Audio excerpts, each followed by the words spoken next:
Much better, dude. Much Dude, better. it's been 10 years since I hung out with you. We've been doing the math. I've been talking to people. I talked to Daniel.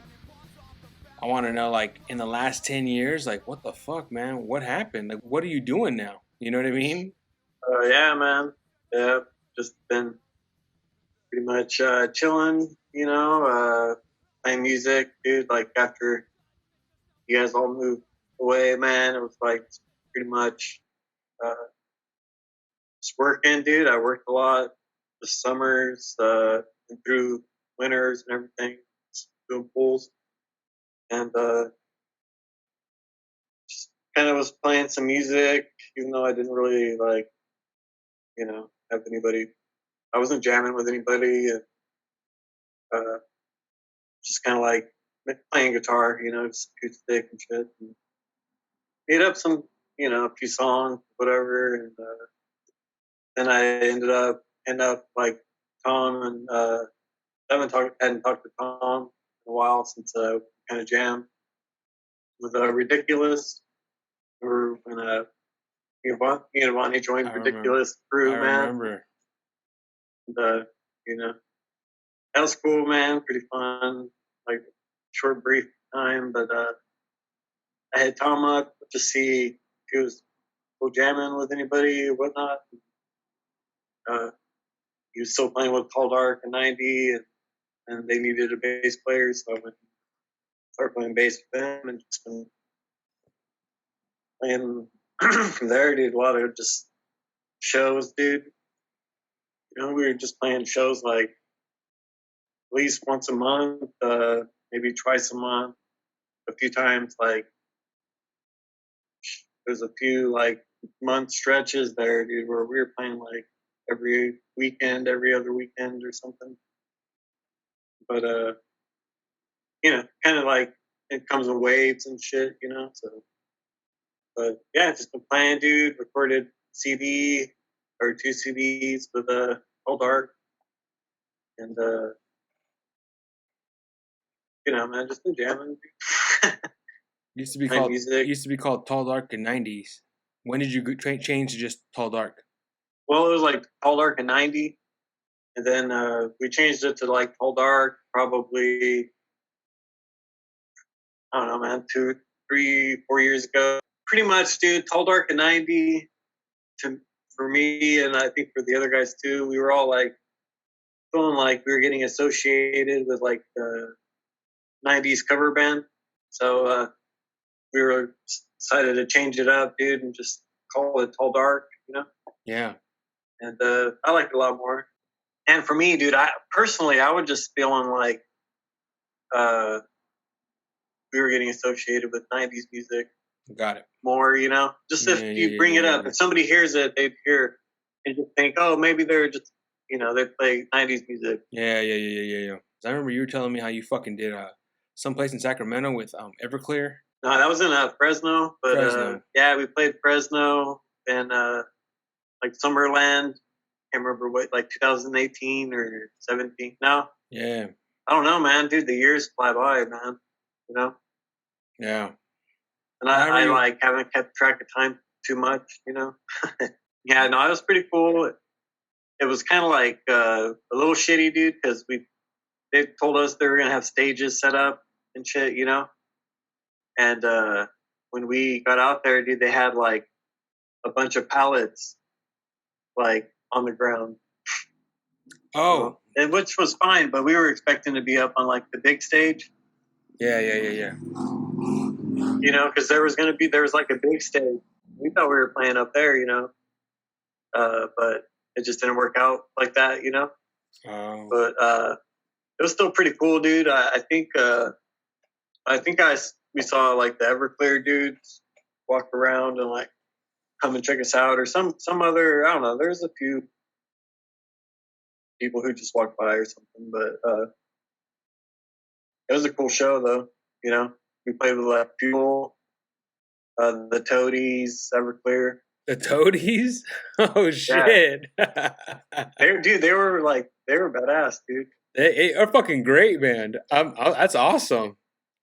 That's fucking awesome. Their live, man, was good. I bet. Oh my god. That's crazy. Yeah. That's so dope. Fuck. I remember, dude, going and seeing Audio Slave, man. Yeah. Oh That, my dude. God. My brother texted me when Chris Cornell died. He's like, dude, Yeah. he's like, dude, rest in peace, Chris Cornell. I'm like, oh shit, I didn't know you knew Chris Cornell. It's my brother, And he was like, me, you, Cuppdawg, Audio Save. That was my first show ever. I always do. I pretty much think about a lot, dude. I'm always reflecting on everything and like time and just life, man. And dude, I don't know. I've had some like trippy dreams, man, and like some crazy experiences, dude. That's like interesting, man. Like just weird shit, dude. Like I had a dream where I saw a dent in my truck. Did I tell you about that? No. So I had a dream, man. That I was like working, right? Like I'm doing pulls and shit. So I'm like walking up to my truck, and when I like look at my truck, dude, I see a dent in the door, and I'm like, what the fuck? And it just was like, that's weird, like I got a dent in my door, and like I woke up and it was tripped me out. Like I was like, dude, did that happen? Did somebody hit my truck or something? It was just weird, dude. Not like I was, I pretty much don't drink, dude. I haven't drank in over a year, probably, and like I just had this dream, man, and my truck was fine. So I was like, it felt so happy. real. Yeah, it felt so real, man. But I was happy, about it because it wasn't dented, And then a couple days passed, man, and my niece's birthday, and we all went to this like almost like a Dave and Buster's family place. We take Mariah's car and we go to the thing and we hang out, do the birthday party.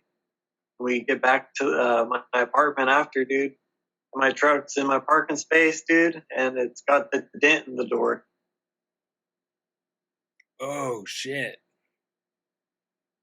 And so yeah, dude, it was there, man. It was just a trippy, like, made me kind of like think about the universe and shit. Because how could you foresee something like that? I had a dream when I was a kid that I had met myself. Like as an adult. So it was probably in high school or something. And I just had this dream. I was driving down the freeway, and all of a sudden, like out of nowhere, dude, I was parked in front of a house.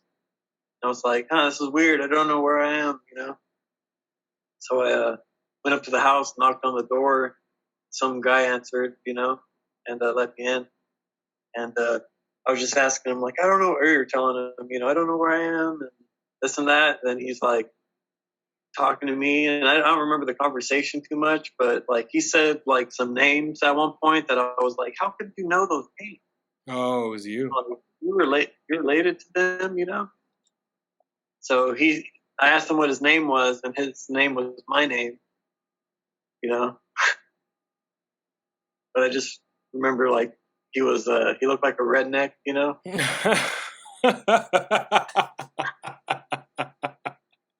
And like I totally do, man. There's been some moments. I know I got like I'm a bitch rolling at West High. How would you explain that? Okay, this is how it would be explained in the dictionary. Please. It's like you wake up late for school, and you're just like tired as shit.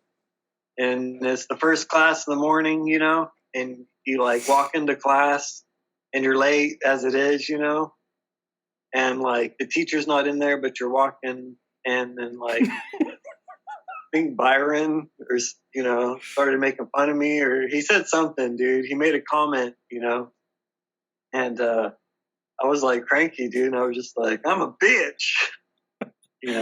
Everybody was saying that for a while, man. Oh my god, I'm sorry. Okay.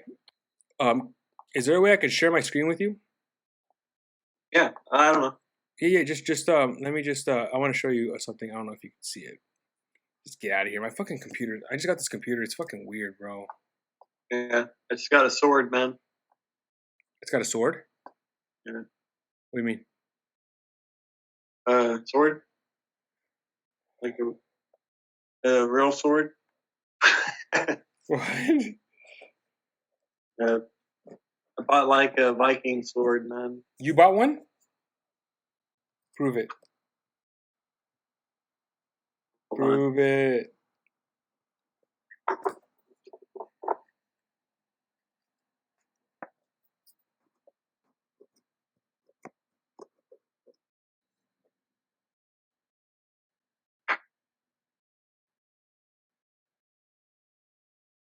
Okay. Okay. That's not real, man. It's like it's actually like a training sword, though. I just bought them, man. It's a rubber sword? Yeah, they're good practice swords, you know. Oh, whoa. That looks like a real sword. This one is, man. That's a real sword? Yeah. Take it out. Can you? Or is it going to fuck it up? Why'd you get that? Why not, man? But what do you, like, where did you get that? I bought it online, dude. Okay. Yeah. Do you mind if I ask how much something like that goes for?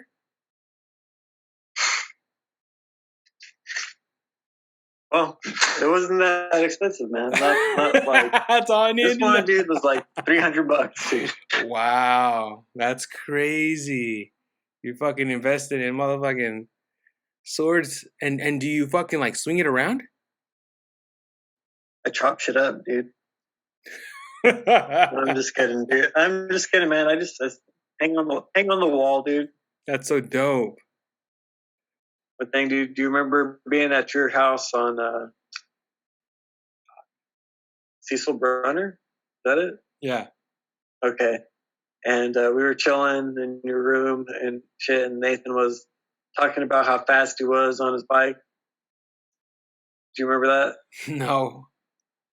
So, you know, Nathan was talking about how fast he was, and like he said he could beat me there in like 5 minutes or less. You know, from your house to Tim's, where he was staying in the back house. You know, he could beat me there on his bike, and I was in my truck. Where were you going? Nissan. From that same place? We were all at your house, and so he was going to beat us to his house because we were going to head to his little place, you know. Okay. And I just walked out, went to the bathroom, and then I went over to his bike and I deflated his tires. No.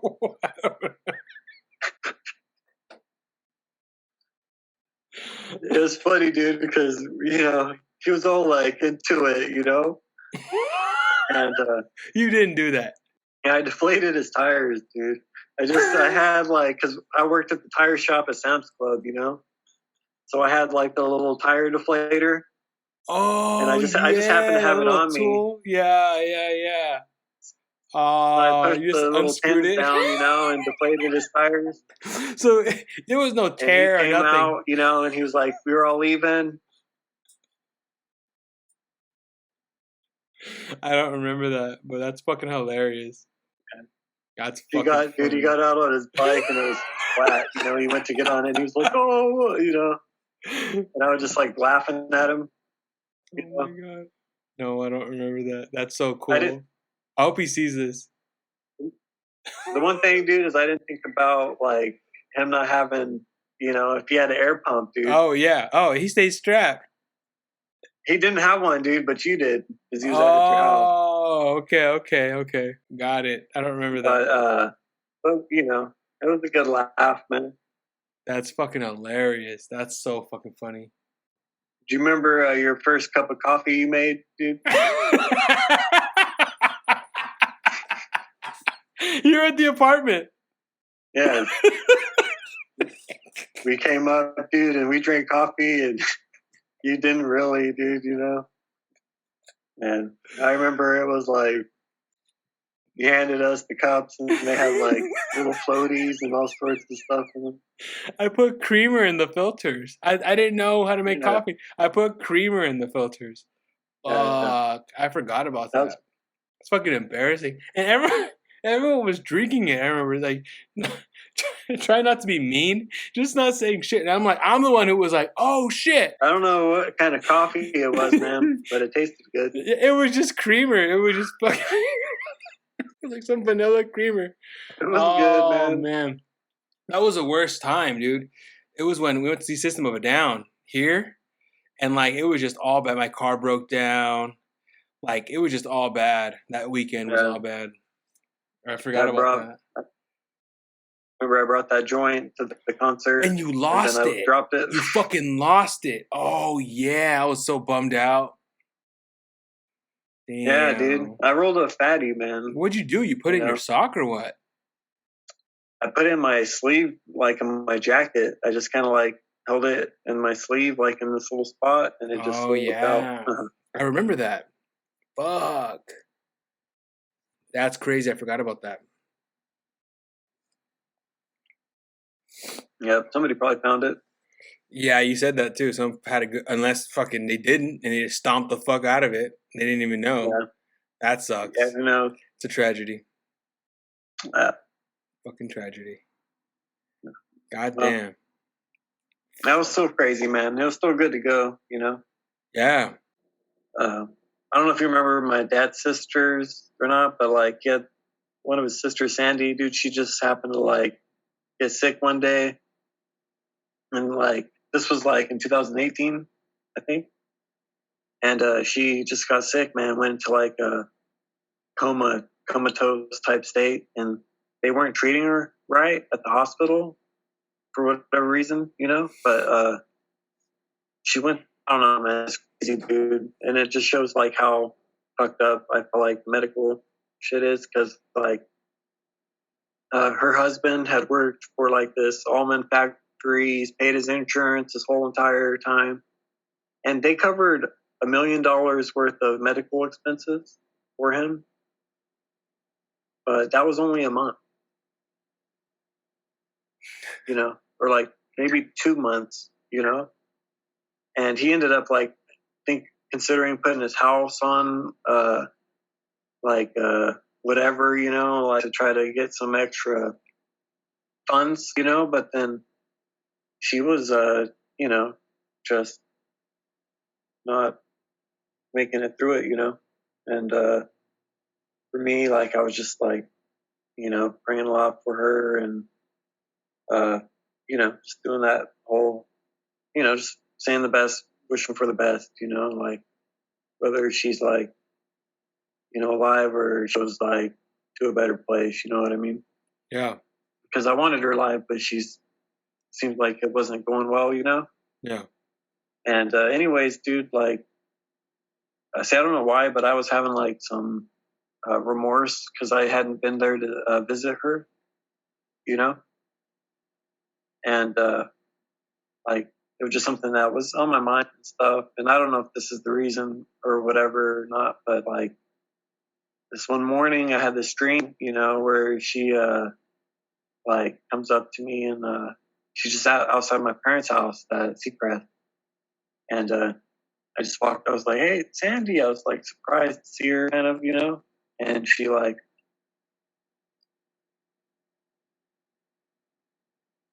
yeah, hold on a second. And let it ride real quick. Sorry. Okay, go ahead. Oh, no, it's all good. It cut out. I don't know why, but I hear you. You saw her where? Okay. It was outside Seacrest at my parents', you know, and this is a dream, and I see her, and I'm like, hey, you know, and she gives me a hug. And when she like gave me a hug, she like picked me up off the ground, like feet, you know, like 2-3 feet off the ground, and totally lifted me completely up in the air, and then like just released me. And I like fell back to the earth. I felt myself land, you know. It was weird, just a weird, interesting dream experience, you know. That's pretty much where it left off, you know. but she passed away that day. Anyways, like, kind of had like some dreams like that. I remember being at another shit. My bad. You're fine. You're fine. Being Keep going. like at Mariah's cousin happened to pass away like maybe 2 years ago now, or last year. Could have been last year in May. And we went to his funeral, and like it was in the middle of May, and it's just this like nice day and everything, and just cool. Everybody gathers around and everything, and they get ready to, and they start the proceeding. The the thing, the graveside.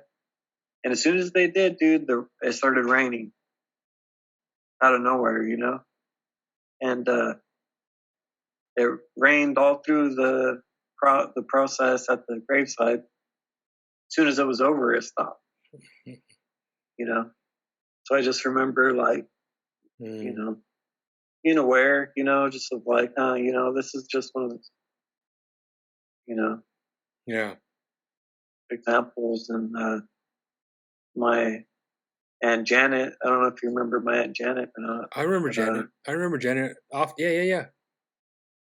And then, see, there's my, it's crazy, dude, just like last few time came here.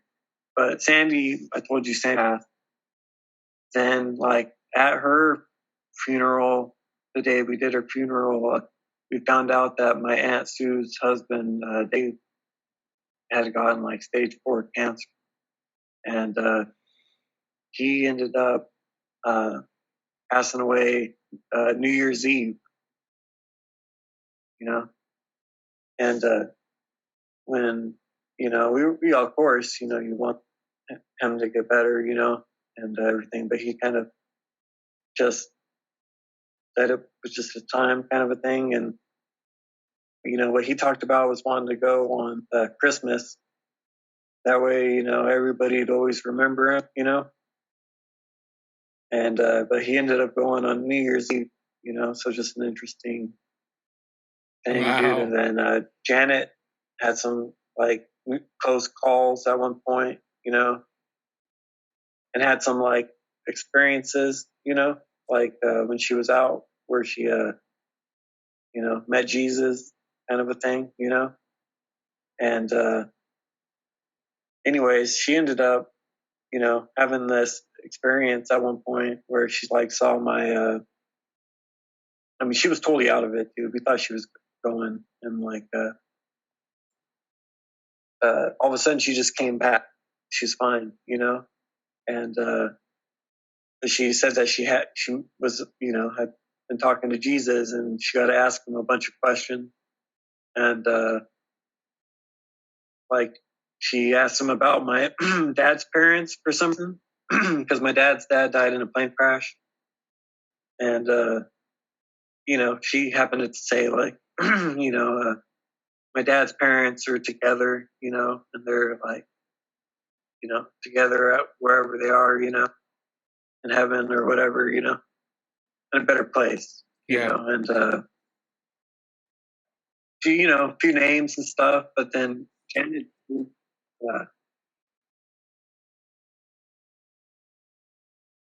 sorry, dude, if it sounds like I'm all over the place, but like, so, Janet, dude, when COVID hit, she's in a nursing home, and they locked down, so nobody could go see her, man. And like, as soon as that happened, even though she wasn't in the best health, like, it seemed from our vantage point, dude, that the care went down, like all of a sudden they closed the doors, and so they don't have to worry about like public coming in. You know what I mean? Or I don't know, man. So they started lacking. Like, all of a sudden she got like bed sores and shit. Jesus. That sucks. So like, just weird. Yeah, dude. It just how it played out, But so her health went down pretty much within however long this took, since March. I think they started lockdown, and dude, they neglected her, dude, more or less. Like, She okay? she would tell us, she didn't get fed one night, or something. It's like, what the fuck, kind of shit. But Oh, fuck that.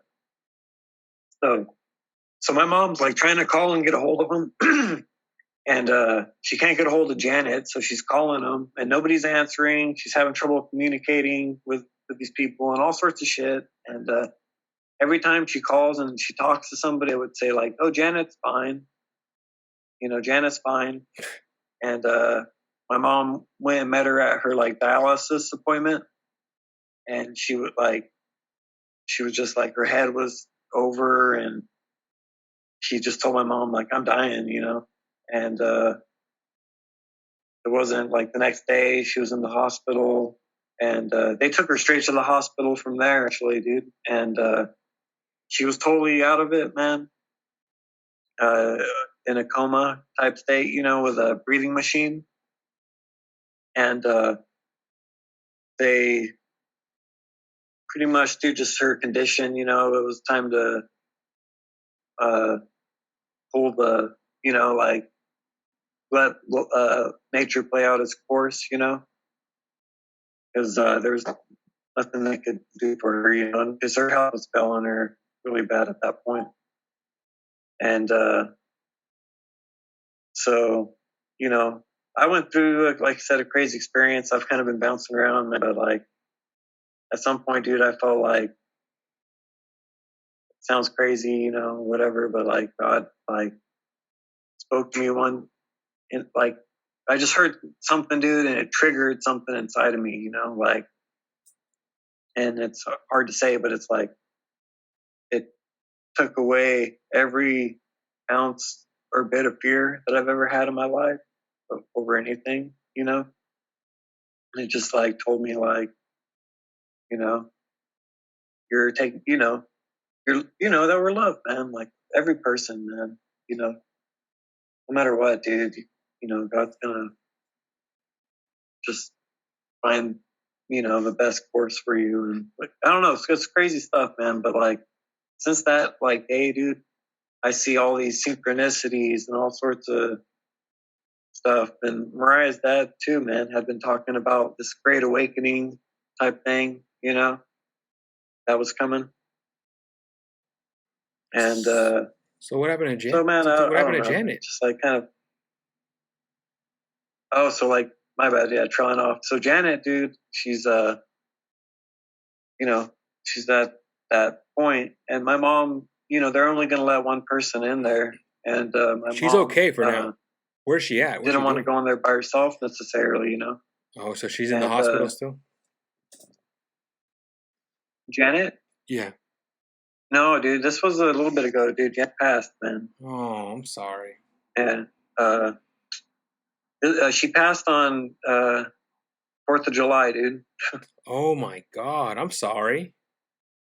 I didn't know that. Oh no, dude. Hey, like honestly, dude, it's sad because I love Janet. Like yeah. Oh yeah, I love Janet, man, and I love Dave too. Dave and Sandy, we lost them all pretty, to close times. But Janet, dude, I went in there to go be with them, and to let them know like we were gonna let let Janet just try to let her life either handle it, or she, because they had her on a breathing mean, I mean, she wouldn't have a quality of life, and so they pulled the breathing machine out, the tube, which this is what was beautiful, man, is like they were taking the breathing machine out, and this certain things that they were just going to do. And like right before that, when my mom, pretty much what happened is I went up there and I started talking to the doctor, and what was just beautiful, man, is the doctor was like wanting to talk to my mom.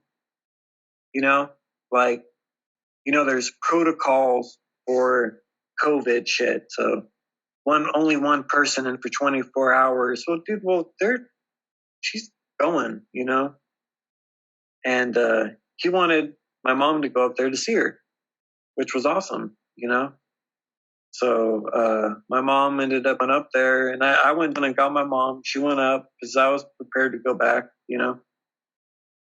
and my mom went up there, and Janet was awake, and they told her what was up. They asked her what she wanted, and she made the decision, to Oh my God. just let it go, don't just let me go. Pretty much, she was ready, she had a strong faith, man, and like I wasn't, we would go in there and see her, and like after the first, I kind of had this, whole experience thing, and see what happened too, man, is like we're just synchronicities, dude. I had this awakening, dude. January 1st, 2020. You told me this. I woke up, not for any reason, dude. I didn't drink, nothing, and I just woke up, man, heard dawn of the seed of the Lord. And I did, like, there was a glow everywhere. Like, nature had this glow to it.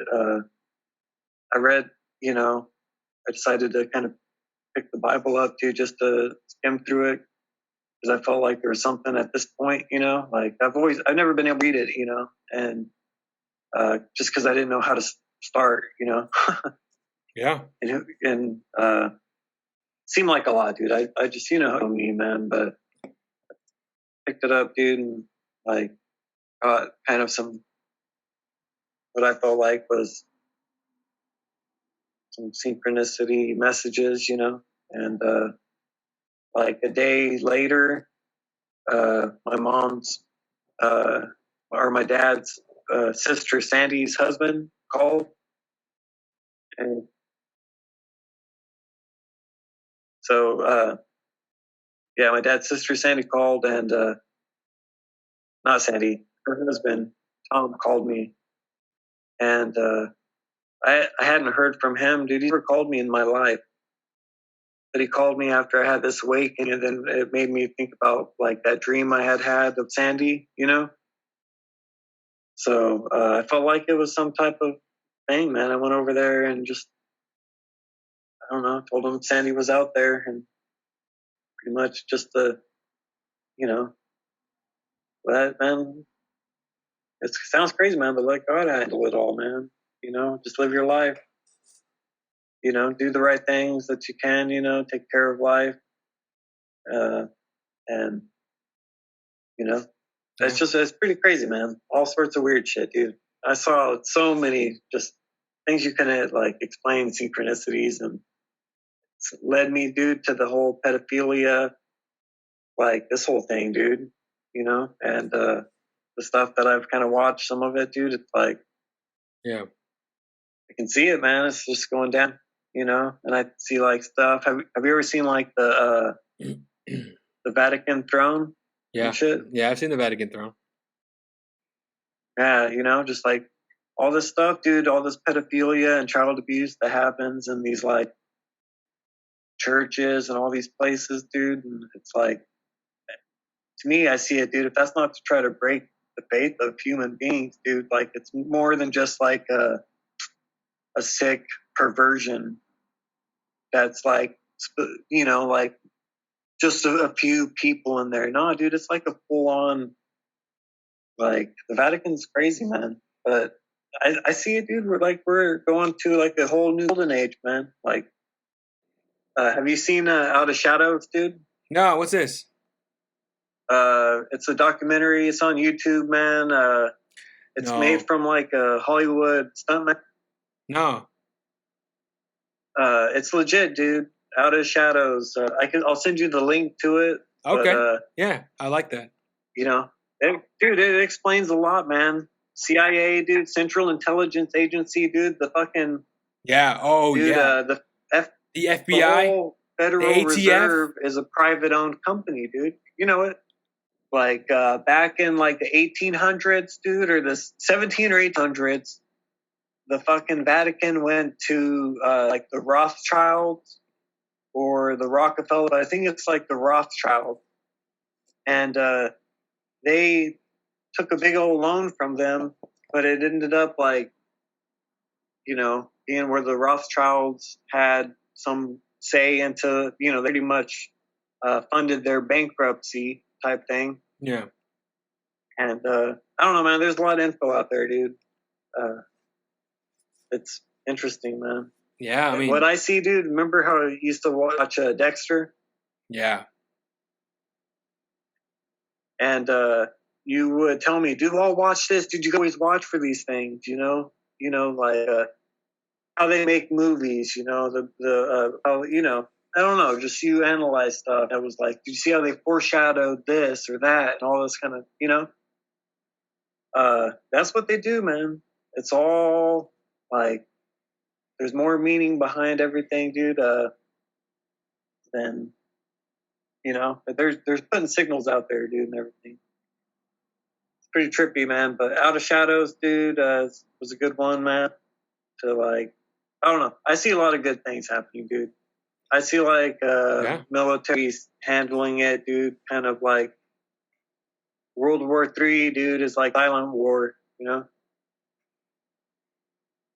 Hey, man. You know what? I hope it doesn't happen, but fuck, if it does, what can we do about it? It's kind of, dude, it is, but it's not. It's an awakening, though, dude. This is a spiritual one, man, and it's gonna come down to like, what it comes down to. All these other countries, dude, they ain't our enemies, dude. These are just people. All these other people, dude, they're all just people all around the world, and we're all controlled, dude, by the same fucking royalty. They almost, dude, every president, man, has been related to the royal family, dude. And usually the person who wins is whoever has the most, like, strength of bloodline, So, like, John Kerry, you remember John Kerry?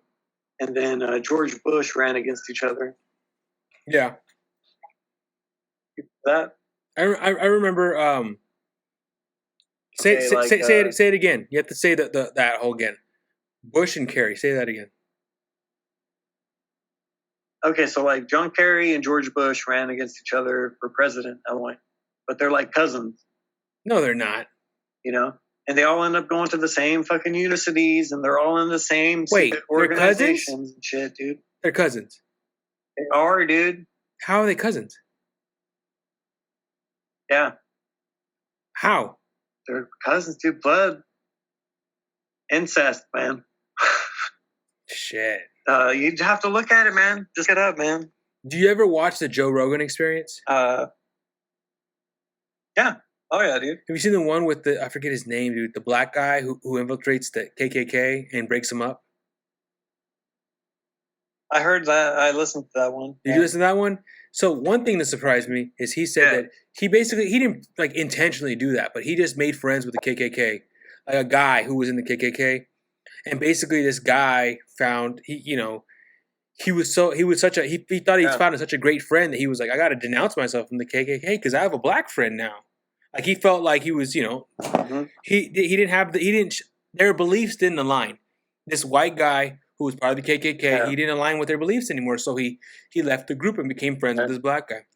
And I forget his name, man, but he's a very interesting man. But he ends up going into like, he learned by talking to these KKK guys that 4 presidents between 1920 and now, he hasn't said the names, are affiliated with the KKK. Yeah. Like what? And they would do KKK, man. Probably. And they would do KKK ceremonies in the White House. That to me is like, oh shit, that makes sense. This pedophilia shit. He was, I haven't seen anything, but this is what I heard. Bill Clinton was on that plane to that Epstein Island 26 times, 20 something times. Yeah, dude. Bro. Yeah, dude. Do you know what goes on there, dude, is even worse than you think, man. Why? If that's the case, right? Okay, so let's say, for example, okay, just in general, we know the facts. Epstein is being accused of what's going on, of this child pedophilia ring. The island is involved somehow. Why are the Clintons, anyone who was involved in that situation, still allowed to be part of our government?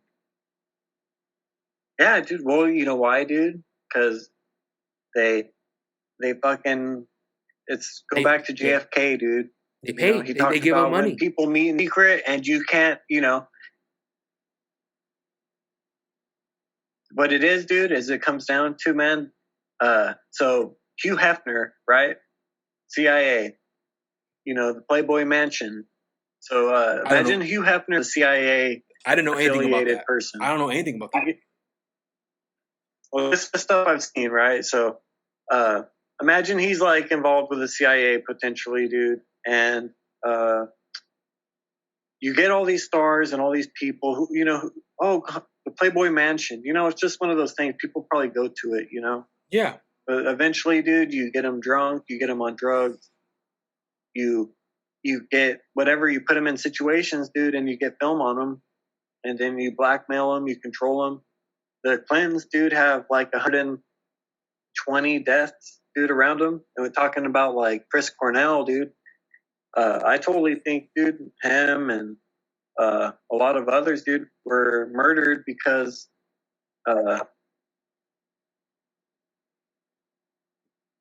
hold on. I'll say that again. So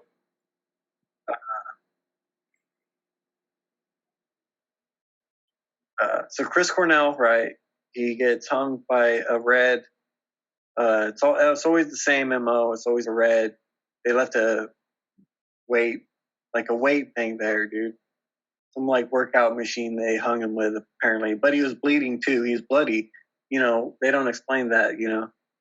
But then Chester too, dude. Have you seen the picture like Chester Bennington and Joey Podesta? Yeah, but look up real quick a Google search or search and just do like Chester and Joey Podesta, and they'll like put a side by side of them, dude. And it's pretty crazy, man. I see them. They look similar. Yeah. What's the point of Joey Podesta? Like, pretty much the whole story that Chester didn't exactly know who dad was growing up or something, but he had family friends who let him into it. Oh. And, I think it's probably Joey Podesta, and they say that he's his father. You're cutting out. I'm sorry. That's all good. He's dad or something, Yeah. Okay. Jesus. They look similar. Wow.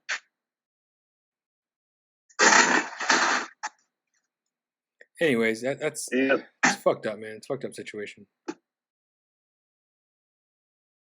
Yeah. Yeah, man. It's crazy, man. It's like a lot more twisted too than like torture and sorts of crazy shit, man. Yeah, man, it's really hard. It's really hard. I mean, like thinking about that with my kid, like all this bullshit's going on, the world is coming into, and how it's just so ridiculous. Yeah. And how it's dude, it's gonna be better, man. I hope so. I really do hope so. Yeah. It's so scary. It is, man, because none of this shit would be coming out, man. Yeah, man. Like I said, I don't see much to fear from it. I want it to be over with. Like I want to think about like kids and everybody, dude, being able to live their lives without having to, deal with all this, like, I don't know, programming, man. You know, trying to change it. You know, Yeah. manipulation, everything.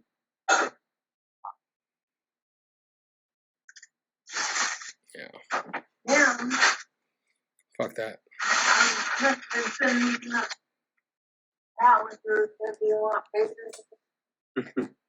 Oh, is this small?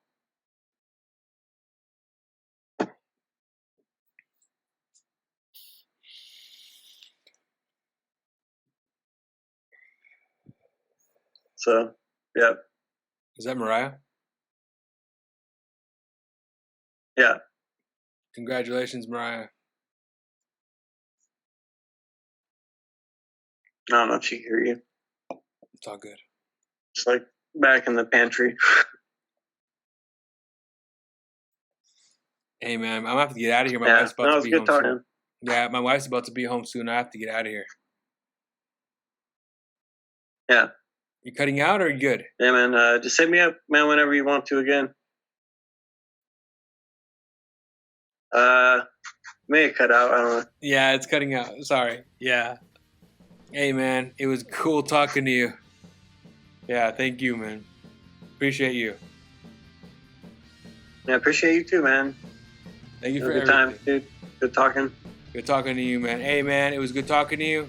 Take care of yourself. All right, Peace man. out. Later. I'll text you later. Peace. Later. Later.